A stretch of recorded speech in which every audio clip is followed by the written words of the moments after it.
ఉచితాల గురించి 2 మంచి ఉదాహరణలు ఉన్నాయి. ఈ జియో కంపెనీ ఎప్పుడైతే వచ్చిందో అప్పుడు చాలామందికి ఆనందం వేసింది. ఎందుకనంటే వేరే సిమ్ములతోటి కంపేర్ చేసుకున్నట్టయితే కనుక జియో అనేది కొనుక్కుంటే సిమ్ము ఫ్రీ. జస్ట్ మనం ఒక ఆధార్ కార్డ్, రేషన్ కార్డ్ ఇస్తే మనకు సిమ్ ఇచ్చేవాళ్ళు. ఇచ్చిన తర్వాత డాటా అనంతంగా వాడుకోవచ్చు. 1 నెల, 2 నెలలు, 3 నెలలు కూడా ఫ్రీగా ఇచ్చారు. ఇంకా దాంతోపాటు గిఫ్ట్లు కూడా ఇచ్చారు. ఫ్రీ అనగానే జనాలు ఎగబడి కొనుక్కున్నారు. ఇప్పుడు ఏమైంది మరి?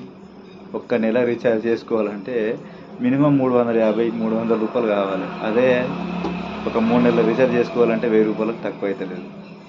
ఉచితాలు అన్నారు కదా, ఎవరు ఉచితంగా ఇవ్వరండి. ఫస్ట్ మన మీద ఎరేస్తారు. మనం ఒక చేపను పట్టాలంటే కూడా దానికి ఏదో ఒకటి పెట్టాలి కదా, అది తినడానికి. అప్పుడే ఆ చేప దాన్ని తినడానికి వచ్చి మనకు చిక్కుతుంది. మనం కూడా అలాంటి వాళ్ళని. మరి ఇంకో ఉదాహరణ, ఎలక్షన్లప్పుడు పీర్లు, బిర్యానీలు తినబెట్టే రాజకీయ నాయకులు మరి ఇప్పుడు 5 సంవత్సరాల కాల వ్యవధిలో ఎలక్షన్లు అయిపోయిన తర్వాత ఎవరు తినబెట్టరు ఏంటి అందరికీ? అప్పుడే ఎందుకు తినబెడతారు అని అంటే అప్పుడు మీ ఓట్లు తీసుకోవాలి. అప్పుడు మిమ్మల్ని నమ్మించాలా, మీతో తిరిగించాలా. అప్పుడు మీరు ఓట్లు వేస్తే వాళ్ళు గెలిచి అప్పుడు 5 సంవత్సరాలు మన మీద పరిపాలిస్తారు. ఈ విషయాలు ఎప్పుడు తెలుసుకుంటారండి మీరు?